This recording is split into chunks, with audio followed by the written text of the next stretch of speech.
नमस्कार दोस्तों, आप सभी लोगों का बहुत बहुत स्वागत है आपके अपने YouTube चैनल शशि क्लासेस में। दोस्तों, आज की इस वीडियो में हम लोग कक्षा 10वीं के सामाजिक विज्ञान का जो पहला अध्याय पढ़ रहे हैं उसका तीसरा पार्ट कवर करेंगे। और इस वीडियो में हम समझेंगे कि नेपोलियन बोनापार्ट आखिर था कौन और यूरोप में राष्ट्रवाद या देशभक्ति के विकास में इसका क्या क्या योगदान रहा है। मतलब कि इसके बारे में लगभग छोटी बहुत बायोग्राफी हम समझेंगे। छोटी बहुत क्यों? क्योंकि अगर नेपोलियन के बारे में आप समझना चाहेंगे तो बहुत मोटी मोटी किताबें आपको पढ़नी पड़ेंगी। तो आपके 10th लेवल तक छोटा सा टास्क दिया गया है जिससे आप थोड़ा नेपोलियन को समझ लें। कुल मिलाकर के इसमें यही बताया गया है कि नेपोलियन द्वारा किस तरीके से यूरोप में राष्ट्रवाद या देशभक्ति के विचार को बढ़ावा मिला, इसी चीज के बारे में। ठीक है, तो सबसे पहले बात करते हैं कि नेपोलियन था कौन। देखिए, नेपोलियन फ्रांस में उस समय जब क्रांति हो रही थी तो एक सैनिक था, एक छोटा मोटा सैनिक था। लेकिन क्रांति के ही फलस्वरूप ऐसा हुआ कि मतलब दरअसल ये बहुत संघर्षी इंसान था, बहुत ही कह सकते हैं कि कर्तव्यनिष्ठ इंसान था। कि कभी ऐसा सोचता नहीं था कि कोई काम नामुमकिन है, इसके नज़र में हर काम मुमकिन। मतलब ये बोलता था कि अगर इंसान है तो हर काम मुमकिन है। ऐसा कुछ कहता ही नहीं था कि भाई ये काम नहीं होगा हमसे, हर काम कर भी लेता था, सोचता था कर लेंगे और कर भी लेता था। इसी वजह से इसने यूरोप के लगभग यानी 99% देशों पे अपना आधिपत्य जमा लिया। ठीक है, यानी उसको अपने कब्जे में ले लिया। ठीक है, उसके बाद देखिए 1799। अच्छा, ये बात आती है कि किस तरीके से इसने अपने कब्जे में ले लिया। आखिर सैनिक कोई कब्जा में कैसे ले सकता है किसी देश को जब तक वो सम्राट नहीं बनेगा। तो सुनिए, इसके अंदर इतनी संघर्षशीलता थी कि ये 1799 में पूरे यूरोप के सामने आ गया। अब जैसे सामने तो था ही, लेकिन एक सुर्खियों में आ गया, बिल्कुल फेमस हो गया। 1799 में लोगों ने इसकी जो है कुशलता को पहचानने लगे लोग, और लोग समझने लगे, फ्रांस के, विशेषकर फ्रांस के लोग ये समझने लगे कि यार नेपोलियन अगर हमारे यहाँ का राजा बन जाए तो बहुत बढ़िया शासन करेगा। ठीक है, क्योंकि उसका कुछ ऐसा विचार ही था। अब देखिए 1799 ईस्वी में सबसे पहले नेपोलियन दुनिया के सामने आया, पूरे यूरोप के, पूरे एशिया कह सकते हैं, पूरे दुनिया के सामने आया। ठीक है, उसके बाद 1804 ईस्वी में ये फ्रांस का सम्राट बन गया। ठीक है, फ्रांस का सम्राट बन गया, यानी अभी तक फ्रांस का सैनिक था, लेकिन ये इतना संघर्षी था कि अब वो फ्रांस का सम्राट बन गया। तो इससे एक छोटी सी सीख मैं आपको बताऊं, कभी भी ऐसा मत सोचिए कि आज आप जो हैं, मतलब आपकी प्रेजेंट में जो सिचुएशन है, आप आज जिस स्थिति में है कल भी आप उसी स्थिति में रहेंगे। लोग आपको कहेंगे कि आप तुम ऐसे ही हो, तुम ऐसे ही रह जाओगे। ऐसा नहीं होता है, मतलब कहने दीजिए लोगों को। अब आप अपने अंदर एक परिश्रम कह सकते हैं, परिश्रम क्षमता रखिए कि ऐसा बदल दीजिए खुद को कि जैसे हम आज हैं वैसे हम कल नहीं रहने वाले, हम कल बहुत बदल जाएंगे। ठीक है, ऐसा कुछ। तो फ्रांस में जो नेपोलियन था वो पहले एक सैनिक था, अपने परिश्रम के बल पे वो सम्राट बन गया। ठीक है, अब जब फ्रांस का सम्राट 1804 ईस्वी में बन गया तो ये बहुत अच्छा सम्राट बन गया। मतलब कि वो फ्रांस जो अब तक लुई वंश के शासन के अधीन था, वो एक बार फिर से किसी राजा के शासन में आ गया। अब तक जो फ्रांस लुई वंश के निरंकुश शासन के अधीन था, वो फिर से एक बार नेपोलियन के अधीन आ गया। लेकिन मैं आपको बता दूं, नेपोलियन एक ऐसा शासक था जो लुई वंश के शासकों से थोड़ा ठीक था। लुई वंश के शासक तो बहुत निरंकुश होते थे, जब मन करता था गरीबों को सताते थे, मारते थे, पीटते थे, किसी की भी बहन बेटी को लेके भाग जाते थे। ठीक है, लेकिन नेपोलियन ऐसा नहीं था। नेपोलियन क्यों नहीं था? क्योंकि नेपोलियन एक वैचारिक इंसान था, और उसे पता था कि लोगों के साथ कैसा व्यवहार होना चाहिए कि किसी देश की प्रगति हो सके। ठीक है, तो नेपोलियन जब 1804 ईस्वी में फ्रांस का सम्राट बना तो इसी समय नेपोलियन ने एक कानून लाया अपने देश फ्रांस में चलाने के लिए। तो उस कानून का नाम उसने रखा नेपोलियन संहिता या नागरिक संहिता।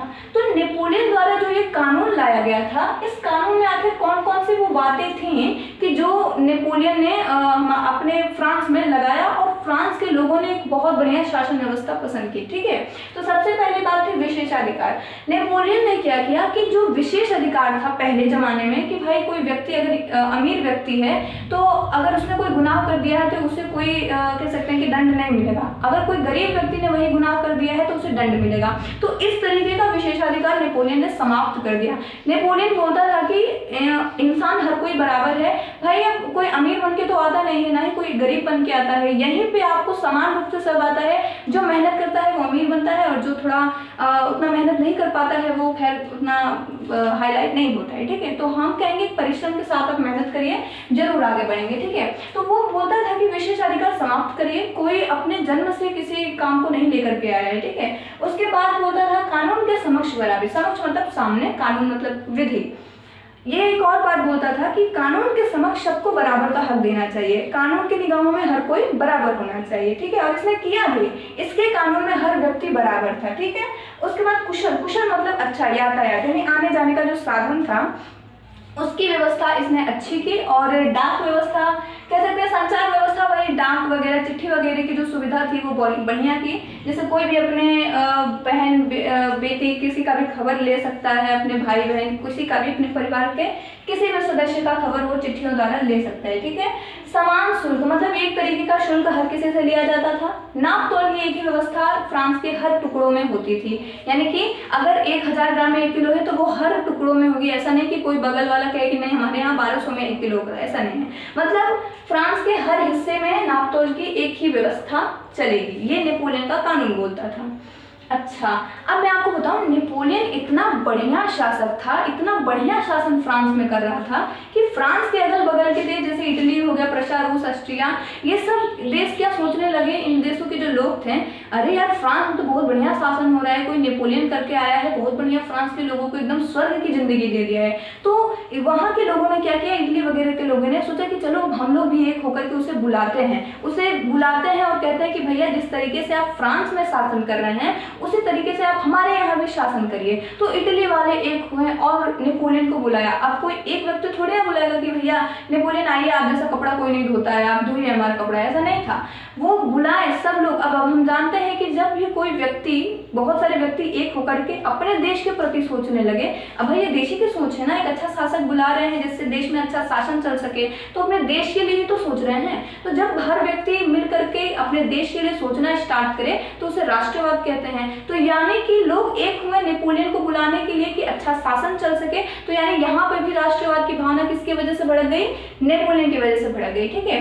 अच्छा, धीरे धीरे करके नेपोलियन ने यूरोप के हर देश को जीत लिया था अपने परिश्रम के बदौलत, अपने बुद्धिमत्ता के बदौलत। लेकिन जब ये इंग्लैंड से भिड़ा, यानी यूरोप के हर देश को इसने जीता, लेकिन जब ये इंग्लैंड से भिड़ गया तब फिर भाई इनका जो यहाँ पे कह सकते हैं कि प्रचार था वहीं पे रुक गया।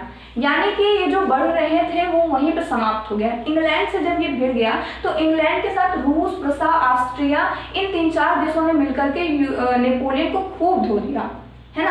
नेपोलियन को जब इन लोगों ने धो दिया तो फिर नेपोलियन को बिल्कुल हरा दिया। वो नेपोलियन की एक आखिरी हार थी जब वो ब्रिटेन से लड़ा। तो ब्रिटेन के साथ कुछ देश मिल गए थे, ऑस्ट्रिया, प्रशा, रूस, ब्रिटेन, ये सब कुछ मिल करके इन्होंने नेपोलियन को हरा दिया। अच्छा, अब फ्रांस का जो नेपोलियन जो महाशय थे वो तो अब चले गए, अब तो फ्रांस में कोई राजा है ही नहीं। अच्छा ठीक है, अब ये 3-4 देशों ने क्या किया, अपने में मीटिंग की, अपने में संधि की कि भैया अब तो नेपोलियन चला गया, अब कैसे क्या करना है। तो ध्यान रहे, इन सभी देशों का सिर्फ एक उद्देश्य था कि जो पहले शासन होता था रूढ़िवादी वाला, राजा रानियों का निरंकुश शासन, उसे फिर से आना चाहिए। इन 4-5 देशों का वही जो है कह सकते हैं कि एक उद्देश्य बन गया था कि भैया अब तो नेपोलियन को हरा दिए हैं, अब वही जो पुराना शासन था वो दोबारा लाना है। तो इन लोगों ने क्या किया, 4-5 देशों ने मीटिंग की। अब वो मीटिंग वियना में हुई थी। वियना राजधानी किसकी है, ऑस्ट्रिया की राजधानी वियना में एक मीटिंग की थी इन लोगों ने 1815 ईस्वी में। और इस मीटिंग में कौन कौन से देश थे, ऑस्ट्रिया, प्रशा, रूस, ब्रिटेन, फ्रांस। अरे फ्रांस तो बहुत बढ़िया राजा पाया था, वो भी मिल गया। अरे नहीं,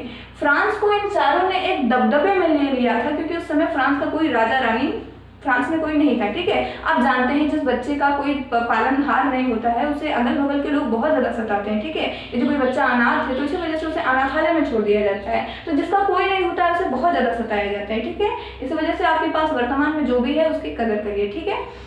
अब क्या हुआ कि ऑस्ट्रिया, प्रशा, रूस, ब्रिटेन ने फ्रांस को भी कहा कि भैया तुम्हारे वजह से सब हुआ है, तुम्हारे यहाँ का एक नेपोलियन राजा था, उसने बहुत बड़ा अत्याचार किया है, सब पे उसने राज किया है, एक काम करो कि तुम भी हमारी मीटिंग में शामिल हो। अच्छा ठीक है, 5 देश मिल करके वियना की संधि की है। संधि मतलब मीटिंग, संधि मतलब जुड़ना होता है ना। तो 5 देश अपने में 1815 ईस्वी में एक वियना संधि की मीटिंग की है।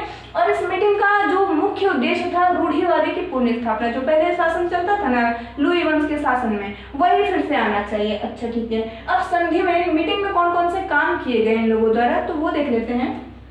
सबसे पहली बात बोली गई कि जीते गए राज्यों को लौटा दो। भाई ऑस्ट्रिया, प्रसा, रूस, ब्रिटेन, फ्रांस से क्या बोले, ये चारों देश फ्रांस से बोले कि भैया तुम्हारे नेपोलियन ने जितने भी राज्य जीते हैं चुपचाप करके लौटा दो, नहीं तो आपकी बहुत मार मारेंगे तुमको, ठीक है। तो फिर क्या किया कि भाई अब फ्रांस को क्या करता, उसके यहाँ कोई नहीं था, कौन देखेगा, दे दिया उसने, ठीक है।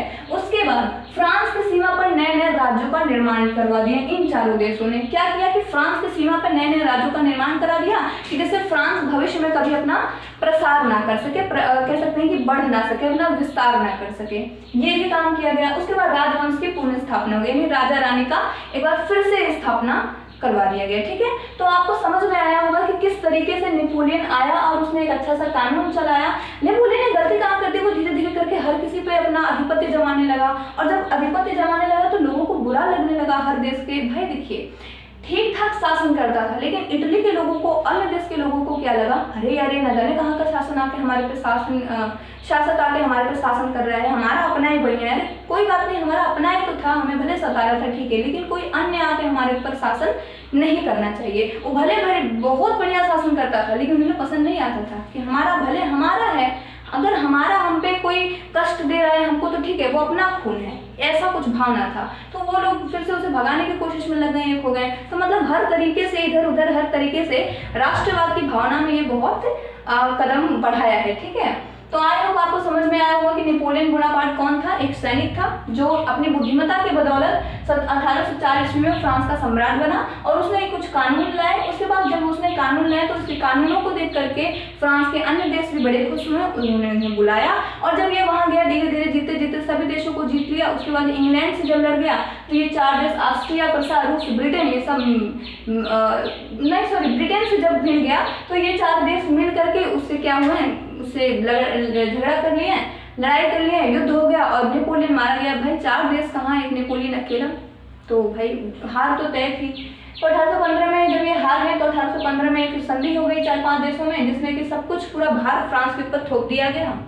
किसी भी तरीके से फ्रांस का एक तरीके कह सकते हैं कि फ्रांस को मिटाने पे बिल्कुल तुल गए थे सब। तभी ना नए नए राज्यों का निर्माण उसके सीमा पे कर दिया गया। भाई जहाँ पे आपका घर है, अगल बगल थोड़ी इधर उधर बंजर जमीन है, वहीं पे कोई आके घर बना दे तो आपको अच्छा लगेगा, नहीं भाई हमारी जमीन में तुम घर बना रहे हो। लेकिन यदि आपके घर पे कोई बढ़िया इंसान नहीं रहेगा जो थोड़ा लड़ सके तो भाई आपको दे देना पड़ेगा। इसी वजह से कहते हैं कि बुद्धिमत्ता के बल पे थोड़ा कायम रहिए, नहीं तो लोग आपको कभी जीने ही नहीं देंगे, ठीक है। तो आई होप आपको वीडियो पसंद आई होगी। यदि वीडियो पसंद आई है तो वीडियो को एक लाइक जरूर कर दें। यदि चैनल पर नए हैं तो चैनल को सब्सक्राइब करके आने वाले बेल आइकन को जरूर प्रेस करें। धन्यवाद।